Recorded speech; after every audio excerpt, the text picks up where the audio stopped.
Hey, Viking fans, Cousins is not a leader. Dalvin Cook needs to go. Thielen is getting old, and you can forget about KJ Osborne. Let's talk about those narratives next in 3, 2, 1.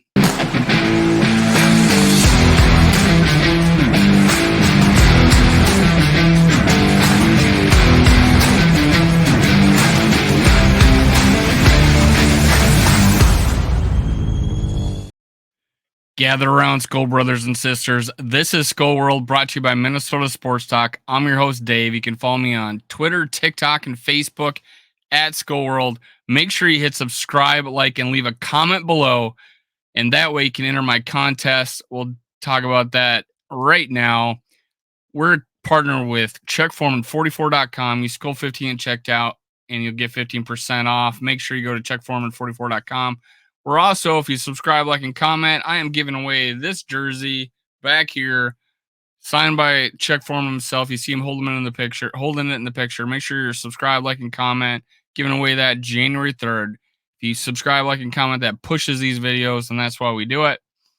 Now, we're also partnered with Fanatics.com. You can get the link to the Concord North shirts in the description below. If you do this, it helps out the channel. Someone bought one today. That was awesome. Appreciate it. Subscribe, like, and comment. Also, support us by copy and pasting a link into another tab, and you will be able to shop on Fanatics and help out the channel. All right. Let's talk about these guys. Let's talk about Justin Jefferson. Let's start with him. Then I'll talk about the other guys that all got the narratives. So 111 catches, 1,623 yards, 7 TDs, 14.6 yard average. Now that was amazing. Another amazing game by him. He was overshadowed by KJ Osborne. We'll talk about that a little bit later. But Justin Jefferson is nipping on the heels of Vikings legend Randy Moss in year 3.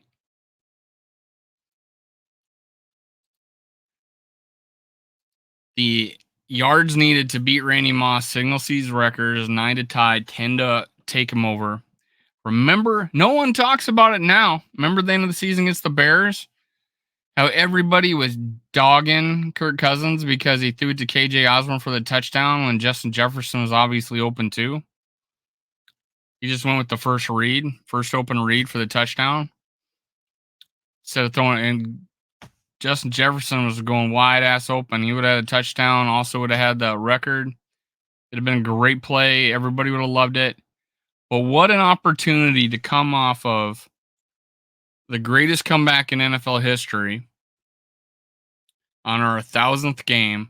And then the next week, break Randy Moss's record where he will get all the pub and not the victory. Be playing the Giants at home. I think it's a perfect opportunity to showcase his talents. Randy Moss, a verb was named after him. You've been mossed. We got the catch. Justin Jefferson. Both amazing players, going to be Viking legends. He only needs 10 yards to beat him. There was talk. Chris Carter said that Justin Jefferson is the best Vikings receiver all time. That's a heap lot of praise. I think it's the best 3-year of any Viking career, back to back to back. That's for sure. He's not too far off 2K, and we'll talk about that next. But Randy Moss, Chris Carter, Anthony Carter, and Justin Jefferson, probably my top 4 receivers of all time. I still think Randy Moss is the GOAT. He just reinvented the game. But there's some things not being talked about Justin Jefferson, and we'll bring that up. Is he only needs 12 catches to break Chris Carter's record of 122, which was the NFL record at the time. When he hit 122, that was the NFL record. Justin Jefferson is Vikings record, 122. Justin Jefferson just needs 12 more catches in 3 games to do it. It would be nice if he did it in 16. That way be more comparable. Kind of the Babe Ruth, Roger Maris thing, because Roger Maris had more games. He had 8 more games to play to get his 61 home runs. But catches to break the record, man, 12. Not only in this game, if he gets 12 catches and, well, obviously 10 yards, he could break both Chris Carter's record and Randy Moss's record for the Vikings. I think he's going to be way shy of touchdowns for sure. And, although he's leading the league in catches, he's leading the league in yards, he is not even close in touchdowns just because he's only got, I think he's got 7. So it's a disappointing year in touchdowns. He's had some called back, man. Killer. Either penalty or the previous game where they said he stepped out and he didn't. But man, what an accomplishment in year 3 that you're gonna set. And I don't see him not, barring injury, knock on wood, he's gonna set more Viking records. He's already set NFL records. Why not just take all the NFL records too, man? Or all the Vikings records too. The dude is something special. I really have no allegiance to any player of who's the greatest, but Justin Jefferson may ultimately end up being the greatest Viking receiver ever, barring injury, knocking on wood, and barring trading or barring any, trading him off like we did Randy Moss. He could take over that position. But yeah, dude, he's something special. And he's going to be fun to watch. Pay the man. People may complain that he's going to be making more than our quarterback after this year. But hey, who knows? Who knows, man? Let's talk about the next thing. Kirk Cousins, not a leader. Can't win the big game. Pressure's on, he folds. Needs everything perfect. I could go on and on about, he never did that last year. He would have never did that last year. Now think about this. Kirk Cousins would have never came back in this game last year. The only one who's ever done it is Kirk Cousins. That's a pretty funny thing to say when he's the only one to ever come back from. It's a team sport, but it's usually given to the. They don't talk about every Thurman Thomas. They talk about Frank Reich. And they don't talk about Chris Reed. They talk about Frank Reich bringing back the Bills from 32 down. So they're going to talk about Kirk Cousins bringing the team back from 33 down. The stupidest thing I've ever heard was on a vent line of a fan. And I don't know who it was. I can't call him out. Never seen him before. Kirk Cousins would have never done that last year. Nobody's ever done it. He's the only one. He's the only one to bring a team back from 33 down. And not just any 33 down. We didn't score until 7 minutes into the third quarter. After that happened, we had not one, but 2 scoop and scores called back. Those didn't count as points. And then we had an interception. I think first was the punt return and an interception. Punt return callback and an interception. And we still came back and won and went into overtime. And we had to get the 2-point conversion. We're down 8. We did all that with 23 minutes left in the game. 36 points with 20. It's insane. 23 minutes left in the game. He's never done that. Well, in this chart, you see the guy that owns the record for comeback victories in the fourth quarter, 8. The next guys are Kirk Cousins, Peyton Manning, and Derek Carr. 7. They all got 7. Kirk Cousins is the only guy that can tie it this year, most likely. So that one more honestly, I don't want one more. I want us to win handily. But honestly, this last game, I would take this last game we had over any blowout any day because it showed our character, it showed our heart, it showed our drive. You can talk all about the first half. That was just a disaster of individual screw ups that caused the Vikings to fall down like that. I don't even consider that a team effort. Guy missing an assignment on a block. Jalen Rager stopping and going, and Kirk throwing the pick. And I'm not the only one who thinks this. Purple Daily thinks this. All of those guys think this. My co-host Justin Day thinks this now. Everybody thinks this. No one's blaming him except for people that are just watching the highlights in full speed. But you can see Jalen Rager stopped. Kirk Cousins throws. He turns his head and moves. Ball goes to where he was. Guy sitting there to catch it. So you can individual efforts. It wasn't really a team effort. There was a bunch of individual crap efforts. Probably the kickoff return for 50 yards, that kind of thing. That's a team effort. But the rest of those screw ups, a lot of individual efforts going on. Now, there were individual efforts that brought us back too. And it was a team effort that brought us back.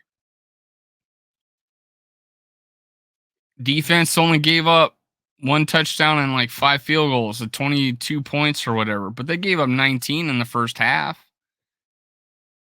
19 of the 33 was given up by our defense. Sure, it was mostly field goals.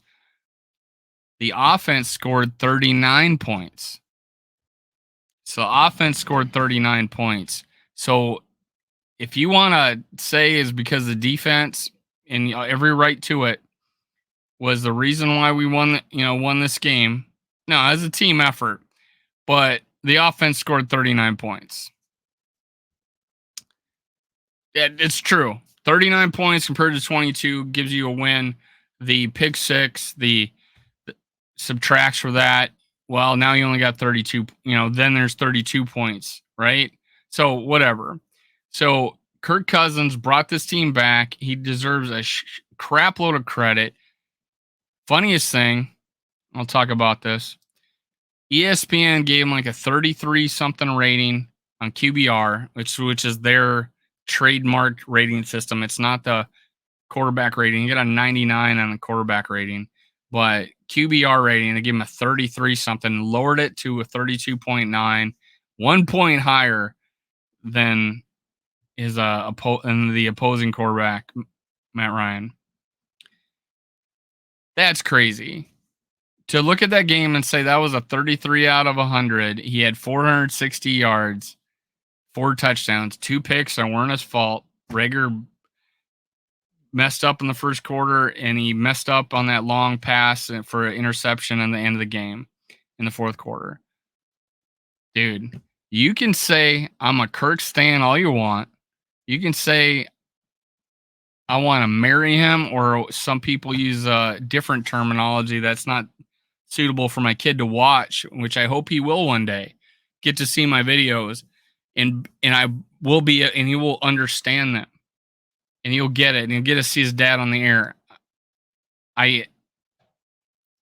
Kirk Cousins is a good quarterback, man, and plays great at times, and I've said that.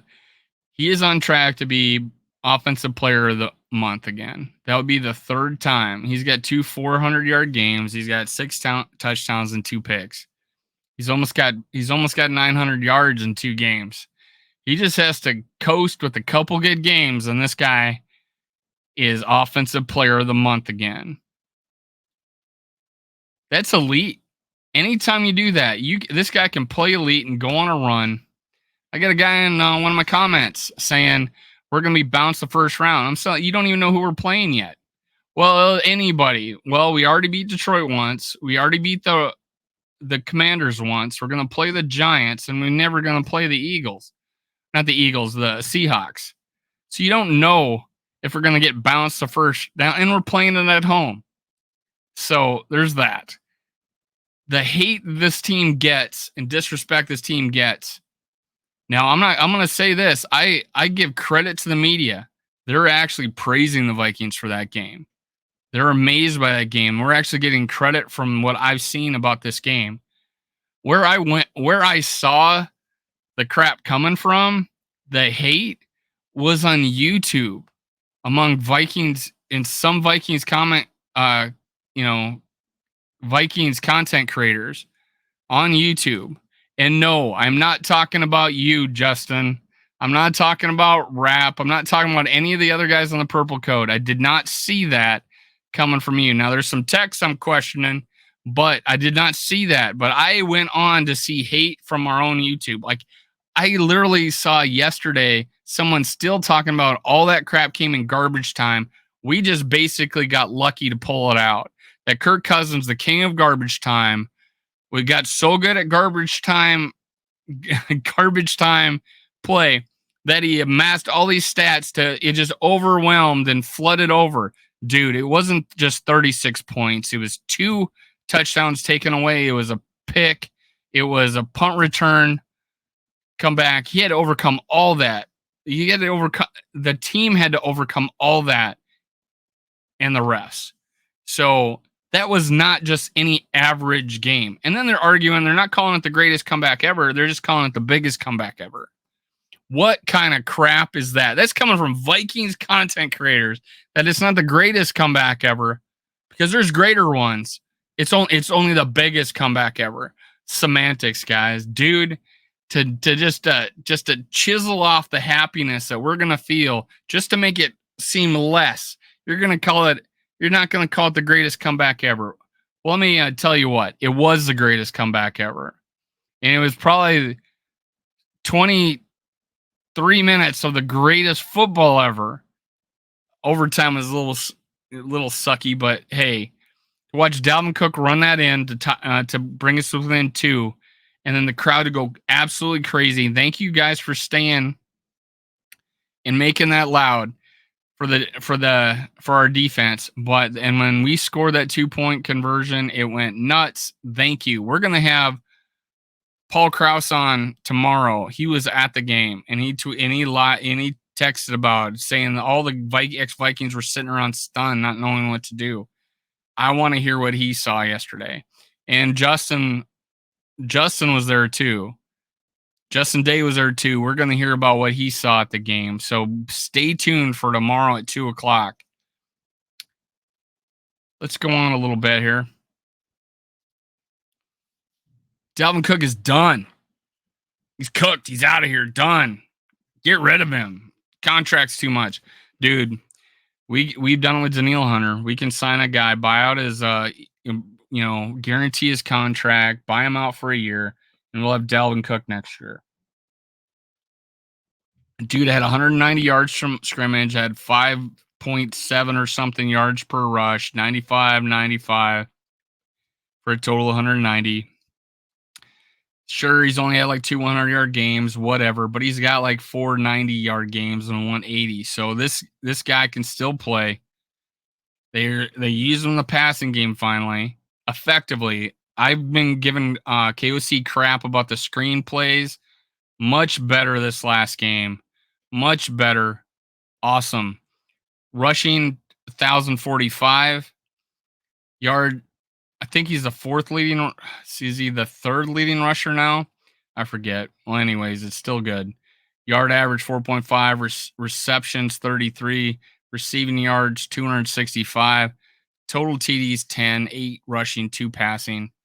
He's 6th in the league in rushing right now, guys. 6th in the league in rushing. There is a big contingent of Viking fans wanting to get rid of him. Sure, it's the contract. I get it. Nobody's worth 14 million or whatever it's going to be. It lowers. We could get out of the contract. We could trade him, I think, pretty easily. We're not going to get a big return for him because of age and he's a running back. But Jesus, you don't want him for one more year? There's plenty of options to get this guy back for one more year. And he's basically one of the biggest leaders on the team because of his effort. I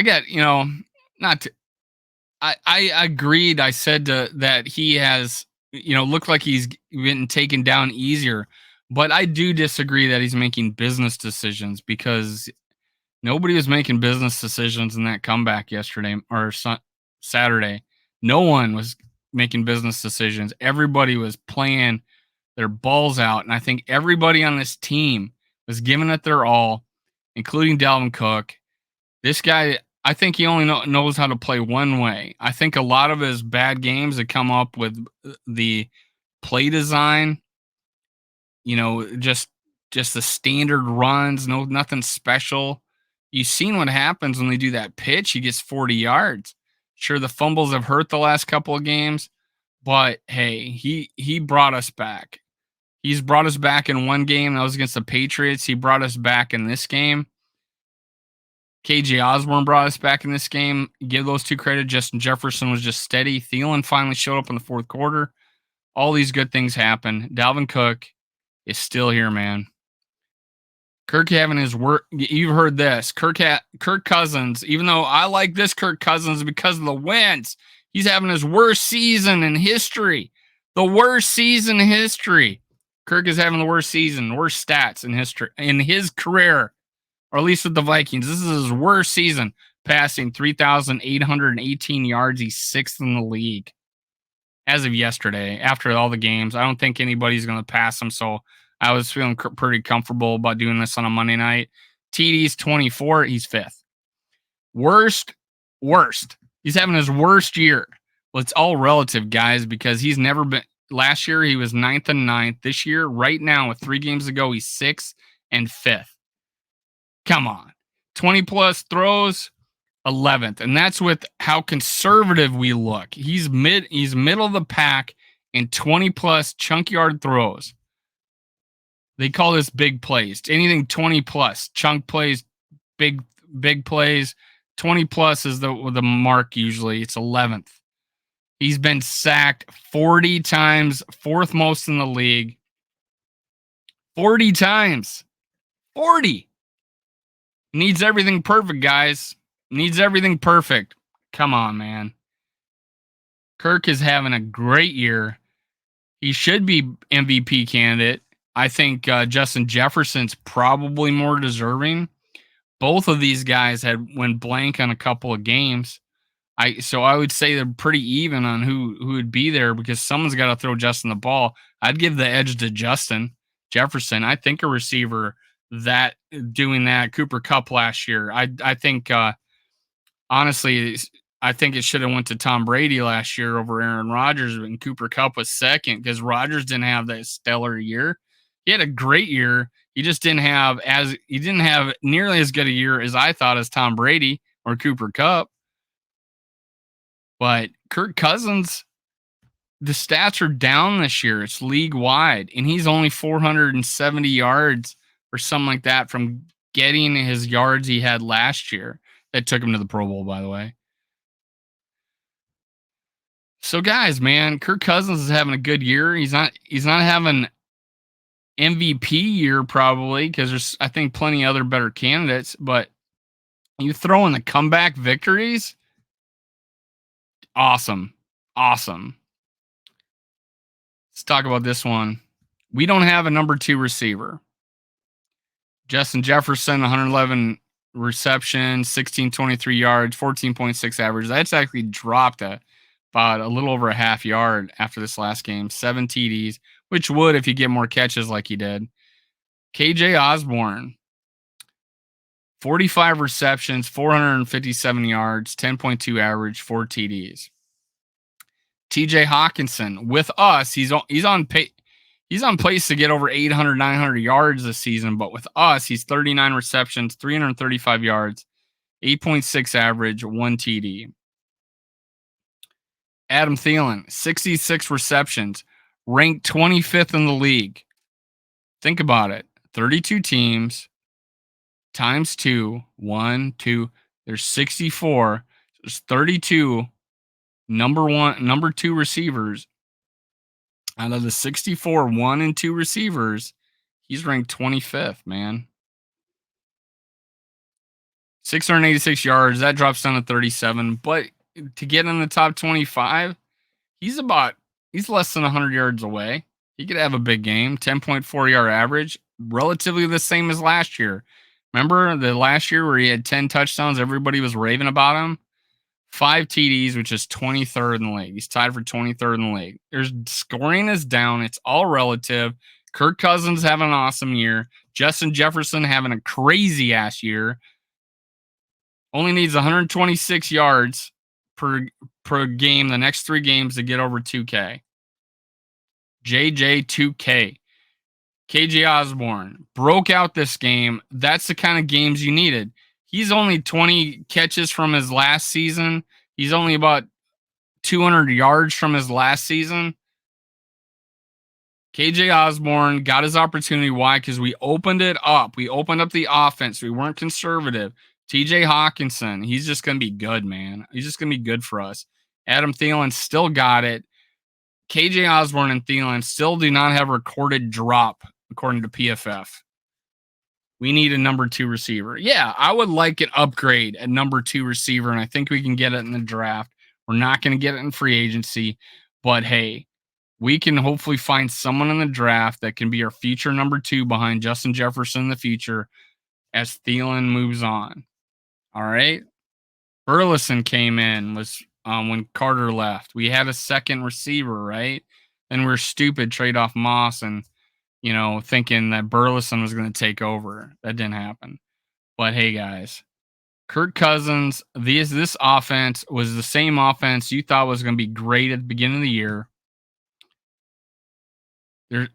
Go look at the stats of Randy Moss, Chris Carter, and Jake Reed back in 98.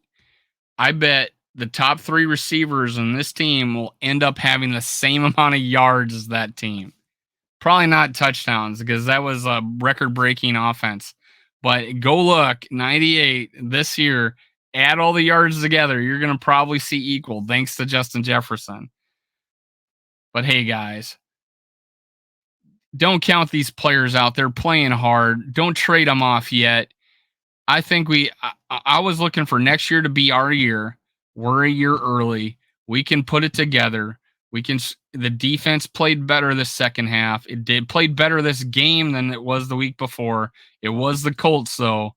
A lot of the crap that happened, a lot of the field position happened because of missed 4th downs, and then just bad plays. Put the defense in bad situations, man. So I give a credit to the defense. This offense, 39 points, second half and overtime, 36 in 23 minutes. Skull Vikings, guys. Let's get it. Let's bring in the Giants. Let's take them over. Let's cue the music.